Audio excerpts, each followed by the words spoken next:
I Stand With You Against the Disorder by Jeannette Armstrong.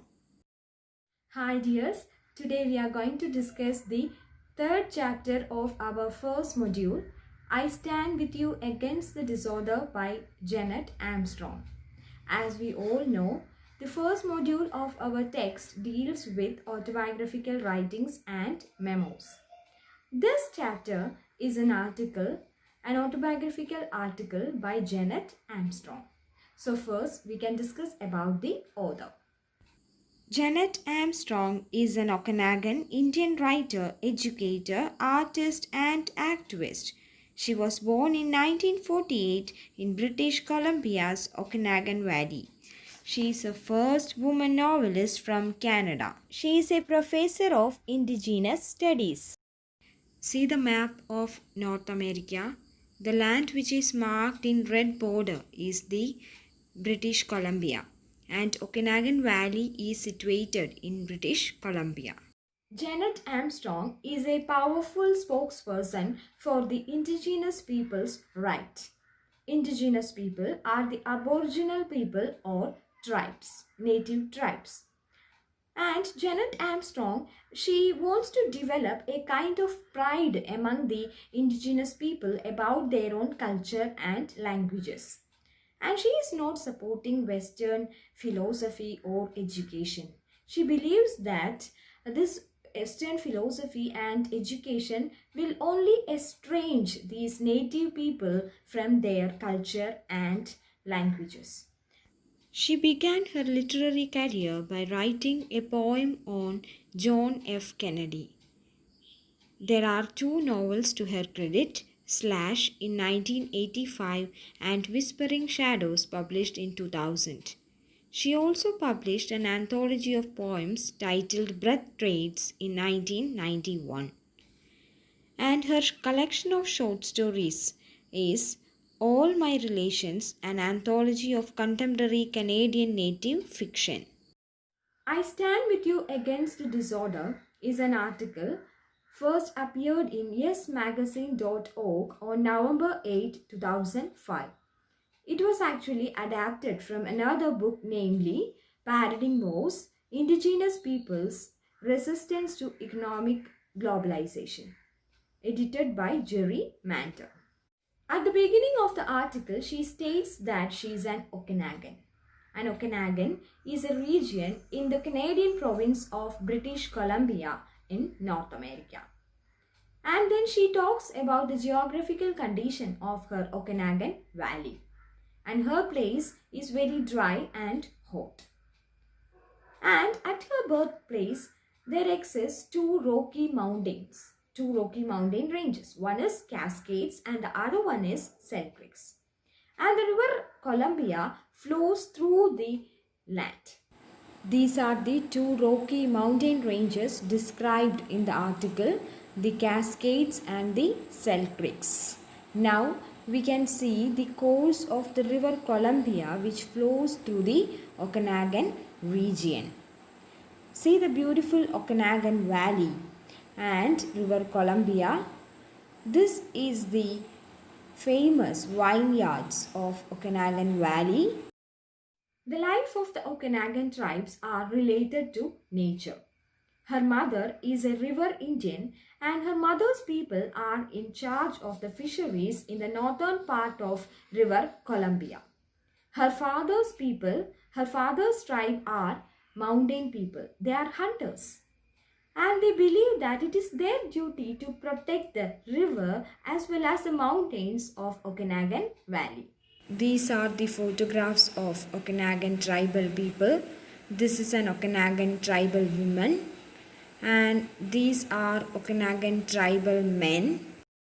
Tribes are always connected to nature. Here in India also, the tribes, the Adivasis, they are in tune with nature.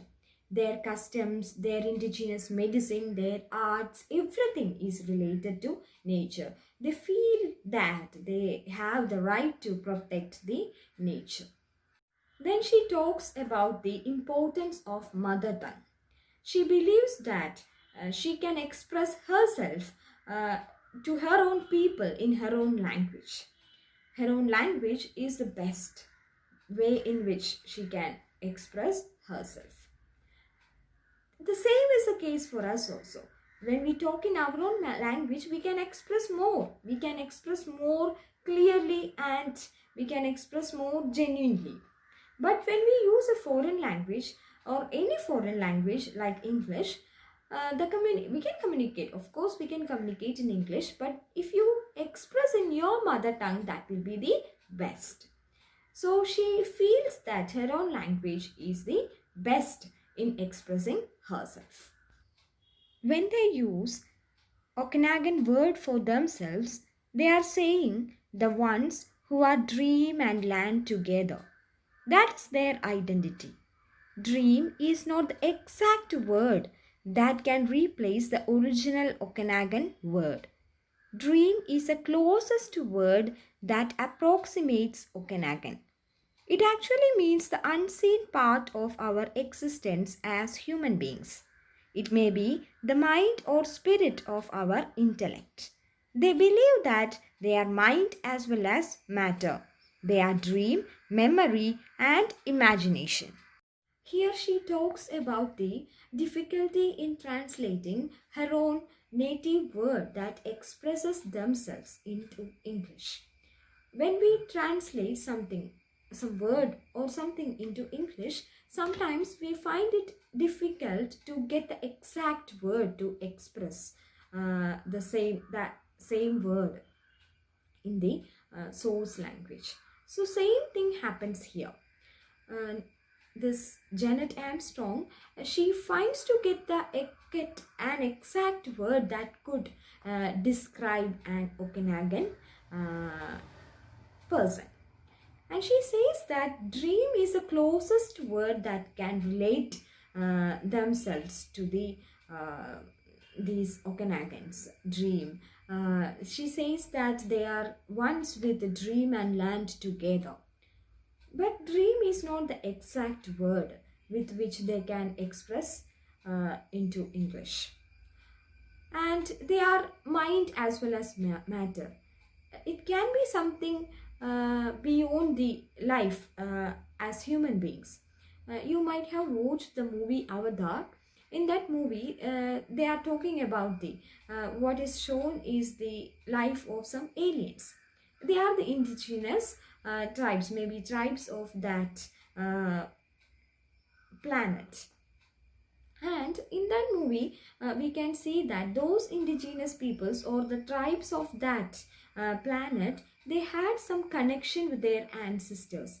They had a kind of nervous system that can connect with the land and their ancestors.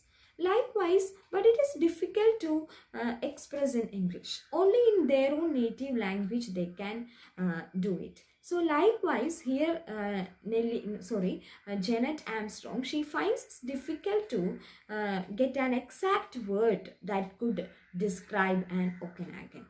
She says that can be dream, memory and imagination. Another part of Okanagan word that represents is the unity. If you take number of strands or hair together and you rub it and you can make it into one string. Likewise, every individual is connected and it becomes a community. And the dream part that connects the community living. So this shows the culture and the lives of these Okanagan tribes. They live in community. They live in unity. As an individual, an Okanagan possesses 4 selves: the physical self, the emotional self, the thinking intellectual self, and the spiritual self. All these 4 selves are deeply connected to the Mother Earth. Okanagans followed a traditional method of education. They must be disciplined to work together with unity. And every individual is a social animal. These Okanagans, they believed that they were born into a family and community. And Okanagans were taught that the community comes first, then comes the family, and then only individual comes. So they believe in these Okanagan tribes, they believe in the community living. The Okanagans believe that their body is earth body. Their bones, their flesh, their blood, everything are earth body. This shows these tribes' connection with the nature. They feel that they are earth themselves. And it clearly proves that one have to love and one have to believe in one's own culture and heritage.